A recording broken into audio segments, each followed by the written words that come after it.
En octubre de 1962, el mundo estuvo al borde de una guerra nuclear.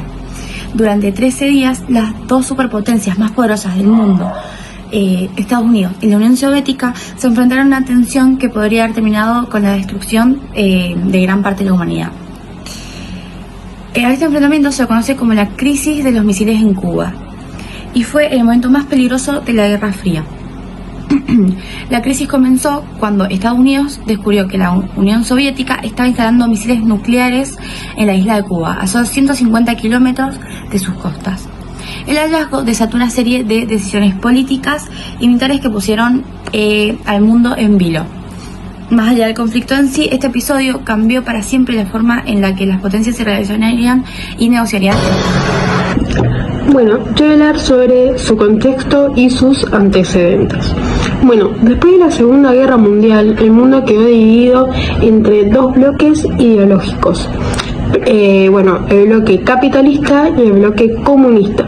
El bloque capitalista fue dirigido por Estados Unidos y ellos defendían la economía de libre mercado y las democracias occidentales.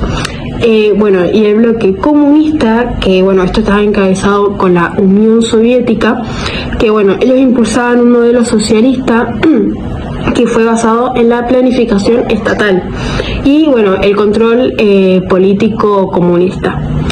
Esta rivalidad dio origen a la Guerra Fría, que fue un enfrentamiento político, económico y militar, sin guerra directa, pero fue uno de los conflictos indirectos, que fue el espionaje, la competencia de tecnologías y una carrera armamentista, que hasta incluso hubieron armas nucleares.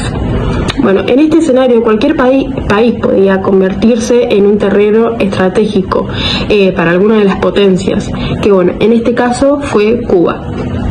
En 1959, Fidel Castro y sus guerrilleros derrocaron al dictador Fulgencio Batista, que mantenía estrechos lazos con Estados Unidos.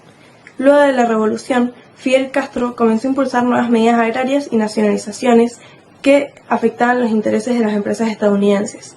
Como respuesta, el gobierno de Estados Unidos impuso sanciones económicas y cortó relaciones diplomáticas con el gobierno cubano. Ante esto, Cuba tuvo que buscar ayuda en la Unión Soviética, quienes vieron esto como una oportunidad ideal para acercarse a Latinoamérica y establecer relaciones ahí cerca del territorio de su enemigo. En 1961, la tensión creció con la invasión de Bahía de Cochinos, un plan ideado por la CIA y llevado a cabo por exiliados cubanos anticastristas. El plan era derrocar a Fidel Castro, pero no lo pudieron hacer. Luego de esto, Cuba se declaró abiertamente aliada de la Unión Soviética y fue una de las partes más importantes de la Guerra Fría en el occidente. Las principales causas de la crisis de los misiles fueron desequilibrio militar, que en Estados Unidos tenía misiles en Turquía e Italia, muy cerca de la frontera soviética. Para Moscú esto representaba una amenaza directa, y como respuesta la Unión Soviética quiso colocar misiles en Cuba para equilibrar la situación. Después, protección de Cuba. Después de Bahía de Cochinos, la Unión Soviética temía que Estados Unidos intentara una nueva invasión. Entonces, instalar misiles en la isla servía también como escudo dissuasorio. Después competencia política. Tanto Kennedy como Khrushchev necesitaban mostrar fuerza ante sus propias poblaciones y ante el mundo. Entonces, un retroceso mal manejado podía verse como una derrota lógica. Y por último, la falta de comunicación directa. Ante la crisis no existía una línea directa entre Washington y Moscú, lo que hacía más lenta y arriesgada las decisiones en momentos críticos. El desarrollo de la crisis duró bastantes días, pero yo voy a explicar los más importantes, como el 14 de octubre cuando se descubrieron los misiles en Cuba. Un avión espía estadounidense estaba sobrevolando Cuba y tomó fotografías que mostraban una base de misiles soviéticos de medio alcance en construcción. Estos misiles podrían alcanzar ciudades como Washington, Nueva York o Chicago en cuestión de minutos. Ante esto, el 16 de octubre, el presidente John F. Kennedy es informado y crea el grupo de asesores llamado EXCOM, el Comité Ejecutivo del Consejo de Seguridad Nacional, para analizar posibles respuestas ante estos misiles. Las respuestas iban desde bombardear la base militar en Cuba hasta una invasión total, pero nunca las llevaron a cabo porque sabían que cualquiera de estas respuestas podría desatar una guerra con la Unión Soviética. El 22 de octubre, tras varios días de debate, Kennedy decide anunciar la noticia al mundo e imponer una cuarentena naval sobre Cuba, lo que significa que la Marina estadounidense bloqueó la isla completamente sin dejar pasar buques soviéticos con más carga para hacer más misiles. Del 23 al 26 de octubre fueron los días de tensión máxima. Todo el planeta podía sentir la tensión. Buques soviéticos se acercaban cada vez más a la barrera estadounidense. En las Naciones Unidas, ambas naciones se culpaban de empezar el conflicto y en las calles del mundo la gente temía que un error o una decisión impulsiva por parte de cualquiera de las potencias pudiera desatar una guerra nuclear.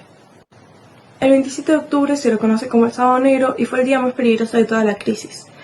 Un avión estadounidense fue derribado sobre el territorio cubano y su piloto murió. Ante esto, Kennedy consideró responder con un ataque, pero decidió esperar. Durante este tiempo de espera recibió 2 mensajes de Khrushchev, uno más conciliador donde se le proponía quitar los misiles de Cuba mientras que él prometiera no invadir el territorio, y otro más duro donde se le proponía quitar los misiles de Cuba siempre y cuando Estados Unidos quitara los misiles que tenían en Turquía. Kennedy respondió solo al primero y aceptó la propuesta soviética y se comprometió a no invadir Cuba. El 28 de octubre se dio la resolución de la crisis, cuando Khrushchev anunció por radio que aceptaba retirar los misiles bajo la supervisión de las Naciones Unidas, mientras que Estados Unidos retirara la marina alrededor de la isla y prometiera no invadir el territorio. Aunque secretamente Estados Unidos también estaba accediendo a retirar sus misiles en Cuba en los siguientes meses. Y finalmente, el 20 de noviembre de 1962, la crisis se dio oficialmente por finalizada. Bueno, ahora vamos a hablar sobre sus conflictos y sus repercusiones.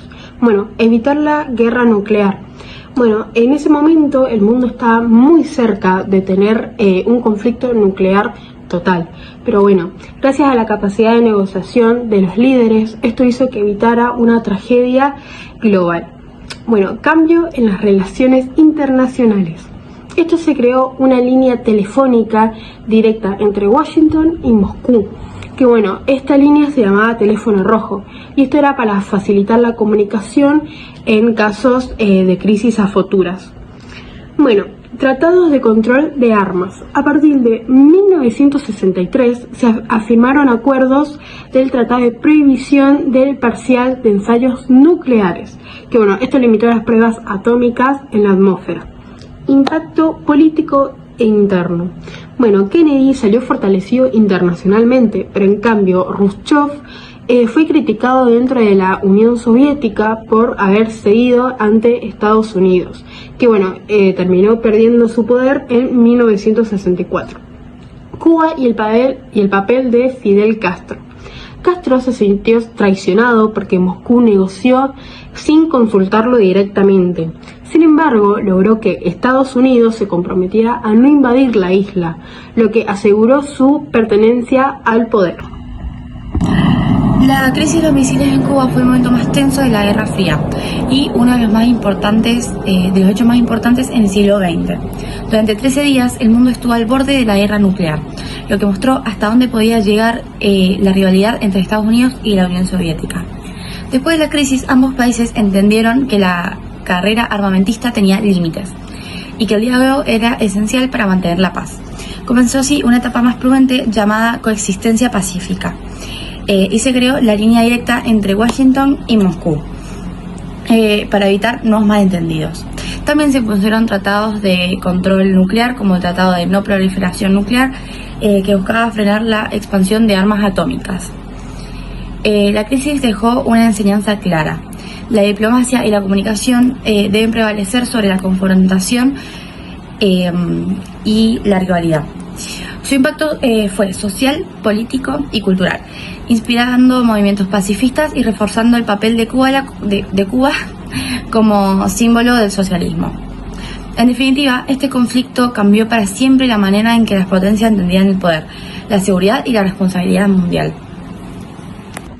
En conclusión, la crisis de los misiles de 1962 fue mucho más que una disputa militar. Fue un enfrentamiento ideológico, político y moral que puso a prueba el destino del planeta.